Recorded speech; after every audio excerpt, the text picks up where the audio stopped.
habíamos terminado en la filosofía moderna, que el padre lo había dicho yo que era Descartes, y terminamos en Nietzsche.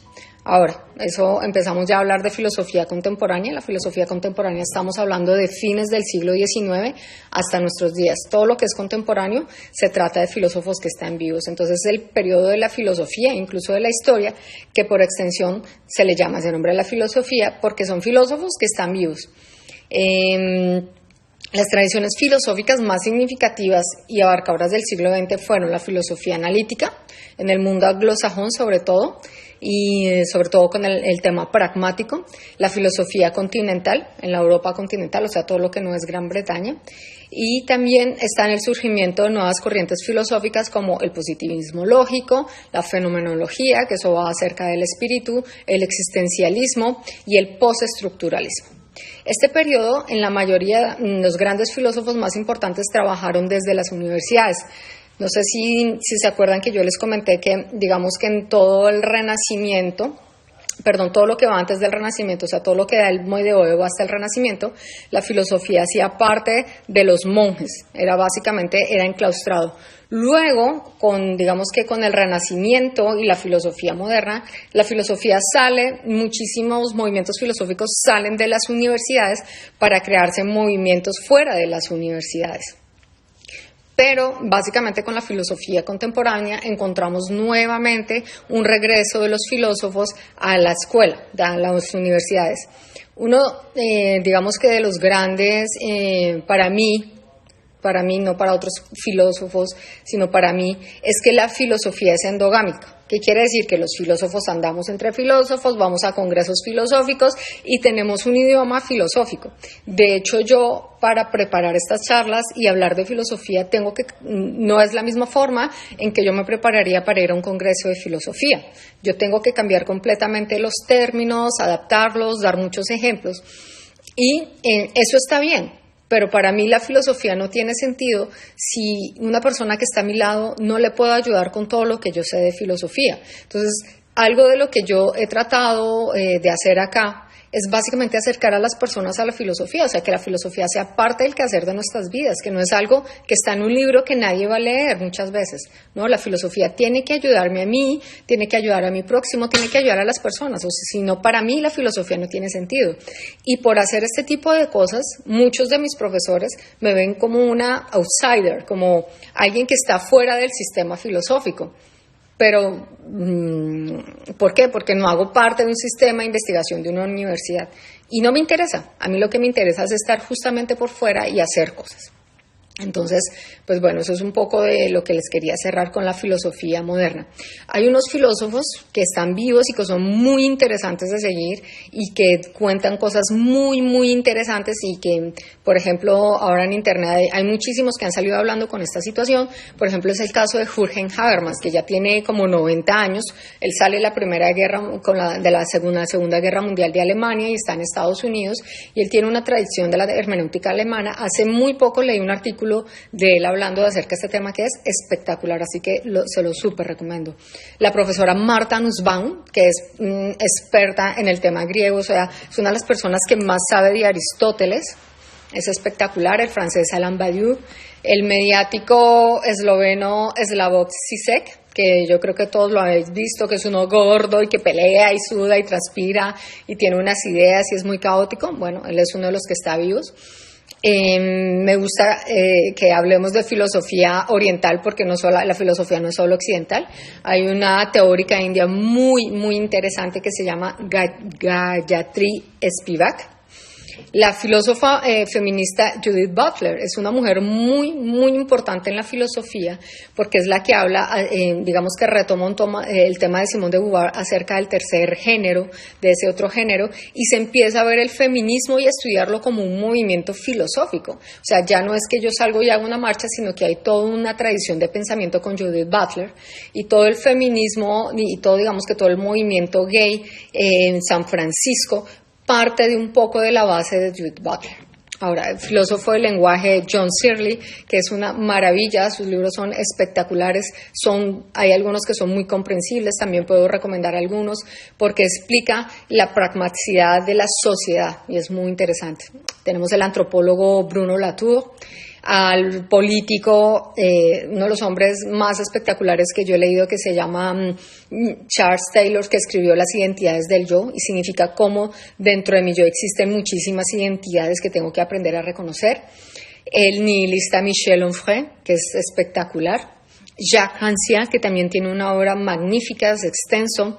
Tenemos a un surcoreano que es Byung-Chul Han, que vive en Alemania, viene de una tradición completamente hegeliana y se ha dedicado a hacer libros de filosofía muy pequeñitos hay uno que se llama En el enjambre, habla de temas muy, muy, muy interesantes de la actualidad y sus libros son muy cortos, así que lo recomiendo. Luc Ferry, que es un filósofo francés que fue ministro de la Educación en Francia y que se ha metido en temas, uno de los que yo trabajo, que es el transhumanismo, así que se los recomiendo mucho porque para entender la actualidad, para entender los problemas de la ética desde un punto de vista filosófico, Luc Ferry, como él, nadie. Marcus Gabriel, sobreestimado a veces para muchos, yo trabajo mucho de él en temas de filosofía de la mente. Nosotros, así como está Noam Chomsky en Estados Unidos, que es un político increíble, filósofo político increíble, en Italia y en Europa tenemos a Gianni Vattimo, tenemos a Peter Singer, a Steven Pinker, que ahora es súper mundialmente conocido, y tenemos un sociólogo que también es reconocido como filósofo, que es Edgar Morin. Entonces voy a poner un post con todos estos nombres por si lo reconocen y si hay algún tema en especial que les interese hablar o que yo hable o que les cuente o que les referencie temas, por favor escríbanme por directo. Ahora, paso directamente a esta clase. ¿Cómo podemos aprender a filosofar? Ahora, ¿qué es ser un filósofo? Un filósofo es un ser estudioso del pensamiento. Un filósofo es una persona curiosa por naturaleza. No podemos ser filósofos si no somos curiosos.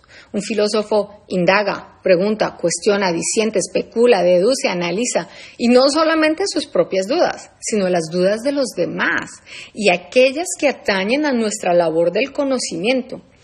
Muchas personas dicen que todos somos filósofos, y esto es cierto, sí y no, es una verdad a medias.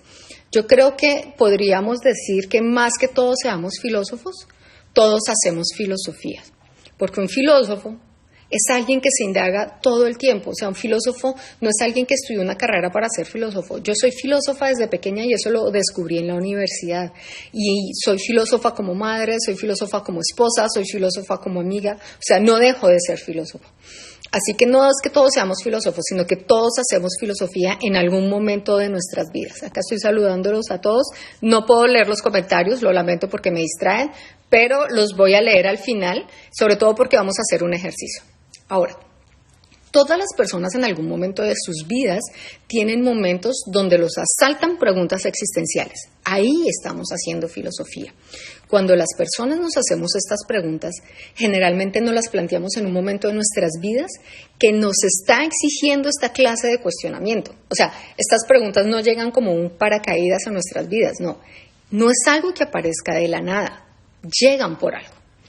Cuando eres un niño, casi que podríamos decir que somos filósofos en estado puro, porque no solo preguntamos qué es, sino para qué es. Por ejemplo, un niño que va por la calle, cuando podían ir los niños por la calle, le preguntaría a su mamá, ¿pero qué es el cielo?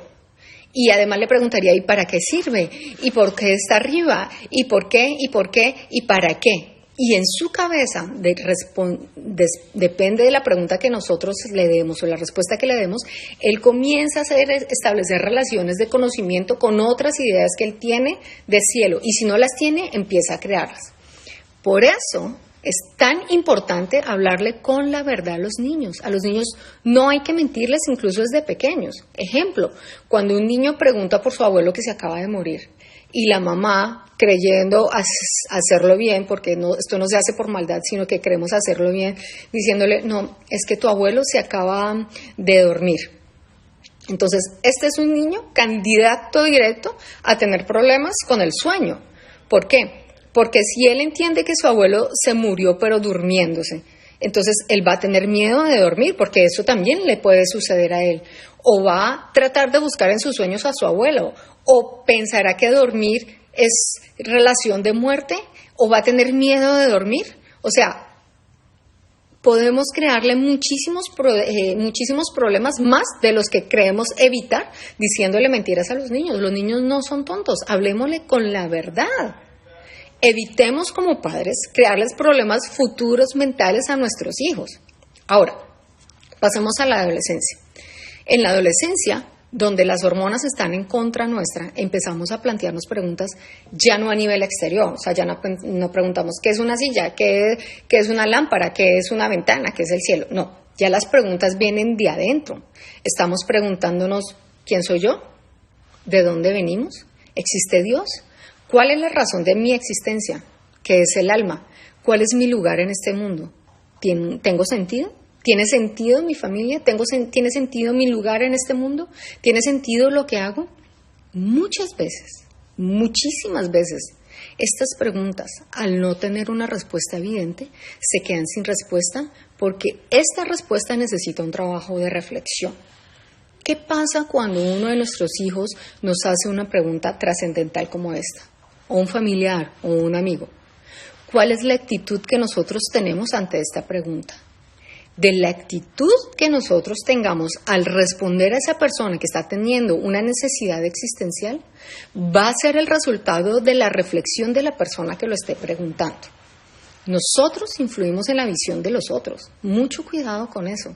Si nosotros salimos con reticencias, o nos escondemos, nos burlamos, o con respuestas tipo, ay, yo no sé, o ¿para qué piensas esas cosas? O como se dice en Colombia vulgarmente, deje así. Pues ese adolescente, ante la falta de información, va a suplir esos momentos de necesidad filosófica, de necesidad de conocimiento existencial, los va a suplir con las cosas que tenga más próximas, con el Netflix, con el PlayStation, con un reality, con un influencer del momento. Y luego nosotros como padres nos estamos quejando de cómo hablan y cómo piensan nuestros hijos. Es gracioso, es una dicotomía. ¿Qué pasa allí? Pues que esta persona, este adolescente, pensará o creerá darle sentido o suplantará esa necesidad de sentido con cosas que tienen al alcance de la mano. Y en el 90% de los casos, estas preguntas filosóficas se van a quedar sin responder a lo largo de la existencia. No ni siquiera en la adolescencia, sino a lo largo de la existencia. Sin embargo, nosotros creemos que dejamos esas preguntas ahí, pero nuestra mente nos hace trampitas. ¿Y por qué? Porque estas preguntas vuelven a aparecer en la madurez. ¿Cuándo vuelven a aparecer en la madurez? Mucho cuidado con esto.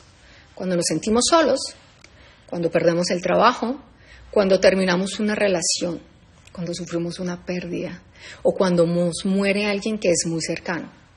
Entonces, al aparecer estas preguntas de nuevo que creíamos olvidadas o que estaban por allá anuladas y que implicó un trabajo complejo y doloroso ya en su momento, que no resolvimos, que nunca terminamos de hacer y que se quedó sin resolver y que además llevamos arrastrando y que llega en un momento que ya nos está implicando el dolor. Tenemos un dolor. Estas dos cosas sumadas se convierten en un dolor espiritual, se convierten en un vacío existencial, se convierten en una carga espiritual, como queramos llamarlo. Y cuando hablo espiritual, no hablo de nada religioso, hablo de espíritu, de nuestra alma, de aquello que nos hace ser. Entonces, esto es un peso muy difícil y las personas no estamos preparadas para cuestionamientos y dolores tan grandes para sufrirlos al mismo tiempo. Sobre todo en la madurez, cuando tenemos preocupaciones de carácter práctico que solucionar, como nuestra pareja, los hijos, el trabajo, la hipoteca, el coche, cualquier cosa. Así que en estos momentos, en lugar de filosofar y resolver los problemas que nos permitirían tener un mejor conocimiento de mí mismo, por supervivencia, mi cabeza o las personas comienzan a solucionar los problemas del día a día. Hagamos un ejemplo de esto porque siempre son los ejemplos los que mejor explican estas situaciones. Vamos a poner un caso. El caso es la pérdida del trabajo. Los hechos. María pierde su trabajo de un día para otro. Está despedida después de 5 años de estar en ese trabajo. El motivo, terminación del contrato sin ninguna explicación. Esto es un gran choque. Esto nos pone a pensar en nuestras vidas. Entonces, en esta situación yo creo que existen dos Marías. Primera María. Entonces, la primera María va a pensar que ella era excelente en su trabajo, que algunos de su jefe la odiaban, que alguien la odiaba y por eso la echaron, que no entiende cómo la echaron y que ella no va a perder, la que va a perder es la empresa y que ella va a conseguir rápidamente trabajo. ¿Hay ahí alguna reflexión filosófica? No. ¿Por qué? Porque no hay una reflexión acerca de las posibles causas o hechos por las cuales se llegó a esa situación. Yo no he llegado a pensar que tal vez soy yo la culpable de esa situación. No. En esta María habla el ego. No está hablando María, está hablando el ego de María. Y no hay pensamiento, hay ego. Y lo más seguro es que esta María solucione su problema mental de esta manera, diciendo, ellos me perdieron, yo no, yo soy excelente en mi trabajo. Y muy posiblemente esta María consiga trabajo, en donde posiblemente vuelva a tener los mismos problemas. Las oficinas están llenas de esta clase de personas. Son aquellas que se quedan haciendo toda la vida el mismo trabajo, que nunca cambian. Toda su carrera profesional parece ser una línea recta de un punto al otro. Va del 1 al 2, de A a B. ¿No les ha pasado de llegar a un sitio y ser atendido por una de estas Marías? Que no se encarga de solucionar nunca nada y que nos pone más problemas y que ya de entrada, o sea, no hemos dado un paso adelante en la oficina y ya nos ha dañado el rato. Además, casi siempre estas Marías están en las recepciones. ¿No les ha pasado? Claro que sí les ha pasado. Nos ha pasado a todos. El mundo está lleno de estas Marías, que se llaman Marías o Maríos, o sea, el nombre no tiene nada que ver. Y cuidado, muchísimo cuidado. Esto no tiene nada que ver con edad, con sexo, con religión, con el cargo, con los estudios, de dónde venimos. Eso no tiene nada que ver. Esto tiene que ver con una actitud. Esto tiene que ver con un problema mental. Esto no tiene nada que ver con el exterior. Esto viene de acá. Es un problema de actitud, con C. Actitud. Ahora, vámonos a la segunda María. La otra María va a entrar en un estado de caos y de depresión. Y quisiera hacer un paréntesis acá muy grande. Tendemos a tener este caos personal, este vacío existencial, esta depresión como algo negativo en nuestras vidas. Y tendríamos que aprender a cambiar el chip y a entenderlo como una oportunidad de cambio, como algo que me está permitiendo cambiar, como algo que me está permitiendo ir mejor. O sea, este tipo de situaciones tenemos que verlas en perspectiva, no en el momento. No niego que nos sintamos dolor, que sintamos frustración, no. Tenemos que verlas con perspectiva y es pensar cómo esta situación me está llevando hacia otra. Esta situación en la cual esta María, en la cual va a cuestionar su trabajo y a través de repensar muchísimas situaciones, nuestra María 2, tal vez empiece a pensar y a decir, tal vez esta situación, tal vez cuando me dijeron tal cosa, tal vez cuando hice, tal vez cuando no hice. Tal vez llame a sus compañeros y les pregunten, chicos, ¿por qué creéis que me sacaron? ¿Por qué he salido? O incluso algún jefe con el que ella tuviera confianza, que ella llame y le diga, mire, es que yo quisiera mejorar, ¿qué me podría recomendar usted para ser mejor? Entonces, a raíz de esa labor de reflexión, ella llega a entender sola por qué la despidieron. Y puede llegar a la conclusión que, así como la otra María fue un problema de actitud, también su problema pudo haber sido de actitud, o tal vez por falta de actitud, o tal vez por su forma de trabajar, o por cualquier otro problema. Cuando ella entiende la causa de por qué la despidieron, va a comprender que si quiere conseguir un nuevo trabajo y que este sea duradero, deberá trabajar por aquel motivo por qué la echaron. Ahora, a través de pensar las situaciones en su trabajo, María 2 va a conocerse mejor, porque entenderá, por ejemplo, un momento que se me secó la garganta. Si a nuestra María la despidieron por quedarse siempre en su puesto de trabajo, ahí, sin proponer nada, en hacer estrictamente lo que se le pide y después de muchas llamadas de atención y de muchas charlas de mejoras por parte de jefe y de amigos y todo, ella decidió no cambiar. Entonces, cuando esta María entiende eso, ella entenderá que tendrá que dar un paso adelante en proponer nuevas ideas, en ser más eficiente en sus labores, en participar activamente de proyectos, etcétera, etcétera, etcétera. Y allí no solamente estará siendo una mejor profesional, ojo, tal vez ella pueda pensar con esto, necesito un máster o un curso de algo o aprender otro idioma, que eso a nivel profesional está muy bien, sino que además tomar este tipo de situaciones como personas la obligará a ser una mejor compañera de trabajo, una mejor empleada, etcétera, etcétera, etcétera. Y estas cadenas de acciones son una gran rueda. Cuando decidimos ser mejores en algo, es un eje que agregamos en nuestro complejo sistema de pensamiento. Pensemos que nosotros somos como un coche normal, somos un Toyota Yaris normal, pero nosotros como Toyota Yaris quisiéramos llegar a la Fórmula 1. ¿Qué tenemos que hacer para eso? Necesitamos más innovación, necesitamos nuevas ideas, necesitamos probar, equivocarnos, y buscar las herramientas necesarias para llegar a nuestro propósito. Y cuando nosotros aplicamos cosas a nosotros mismos, fruto de nuestra reflexión, y vemos cómo impacta en nosotros, no solo a nivel profesional, sino con nuestra pareja, con nuestros hijos, con nuestra familia, con nuestros amigos y en general con las personas que nos rodean, comenzamos a recibir esa buena impresión del exterior, nos sentimos muchísimo mejor con nosotros mismos, nos sentimos guapos, nos sentimos orgullosos, sentimos que la vida tiene sentido, que las piezas encajan. Y claro que esto tiene sentido, tiene muchísimo sentido, porque gracias a una decisión que vino de un momento de dolor, nos superamos y logramos ser una mejor versión de nosotros mismos. Esto, señores, es hacer filosofía. Esto es hacer filosofía. No lo que piensan que los filósofos no hacemos nada. No, esto es hacer filosofía en nuestras vidas. Y para eso no tenemos que leernos un libro de filosofía. No, para esto tenemos que aprender a pensar. Hacer filosofía es entender que yo puedo cambiar gracias a mi pensamiento, porque cada acción que nosotros hacemos en nuestras vidas es fruto de una decisión que nosotros hemos tomado. Y eso no es otra cosa que pensar. Además, nosotros somos seres sociales por naturaleza.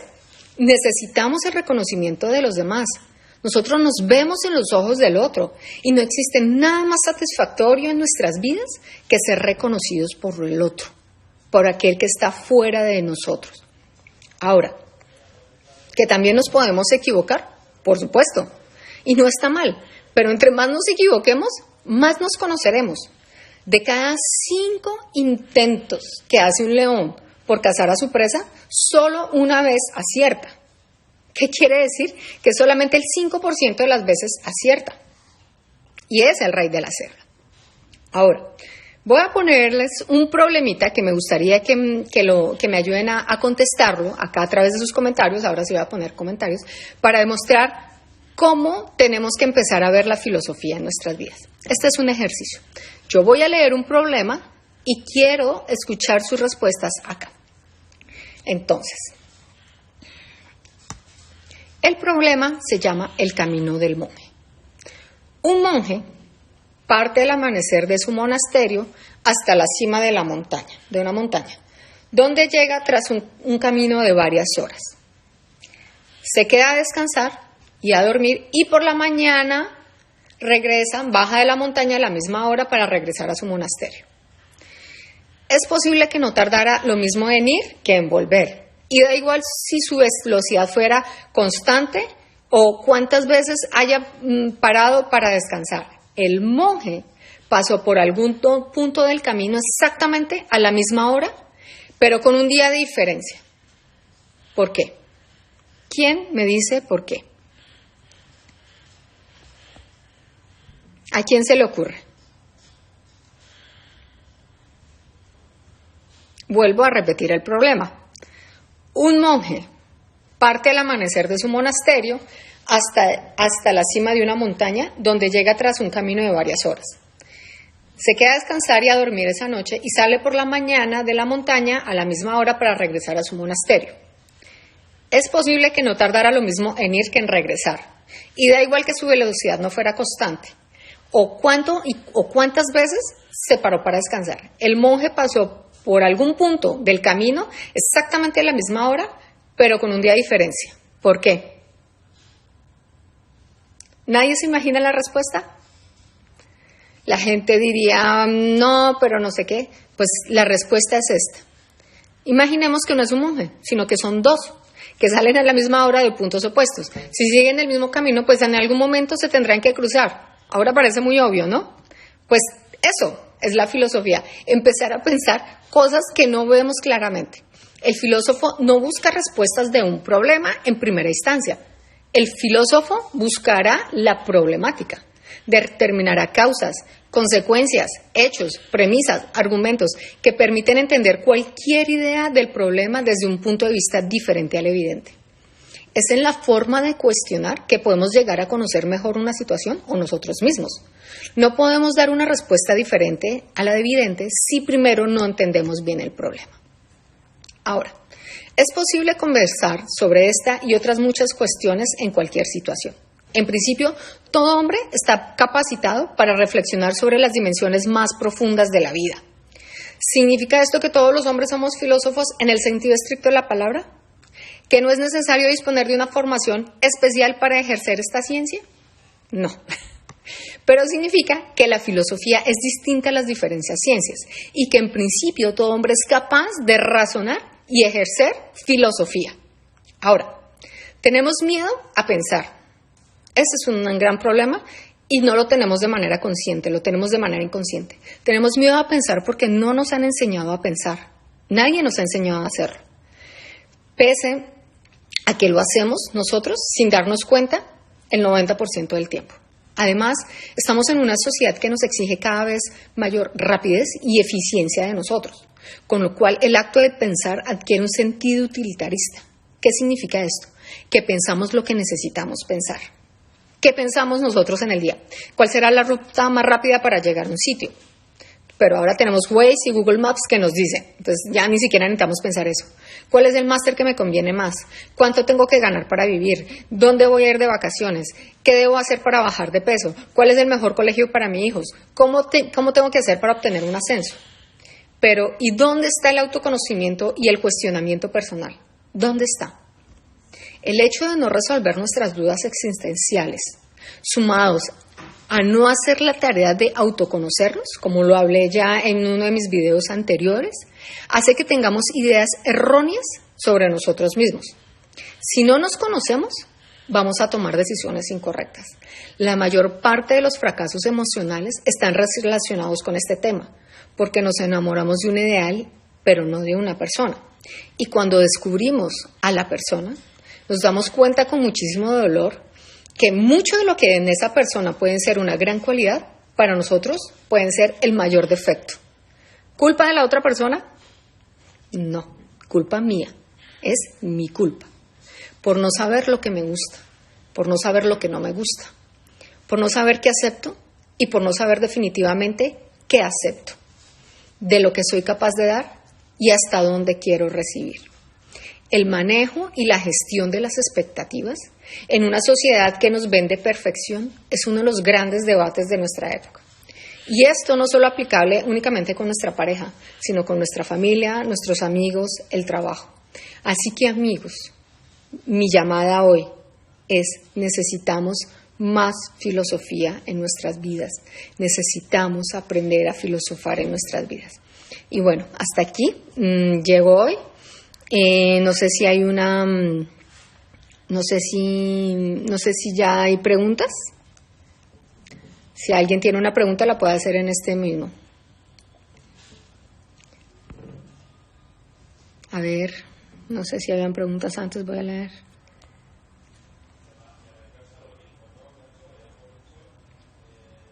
Bueno, creo que no hay preguntas. Esperemos un minuto más. Pero, hola Paolita, de nada, gracias por estar aquí. Lo que a mí más me importa con esto es que las personas entiendan que la filosofía en la vida es tan necesario como nuestra forma, como vestir. Es nuestro vestido mental. Y entre más apliquemos la filosofía, más tendremos chance de conocernos. Yo creo que conocernos debería ser el fin último de nuestras vidas. Bueno, acá acá nos hablan de que si queremos nihilismo, utilitarismo, bueno, eso podría ser el tema de una futura conferencia. No sé, creo que no hay más preguntas.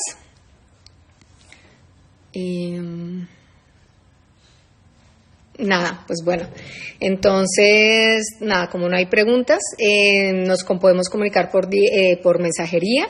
Voy a sacar un post con los temas que hablé hoy y con los autores sobre todo, y si están interesados en algo más pueden escribirme y nos vemos el próximo jueves. Hasta luego.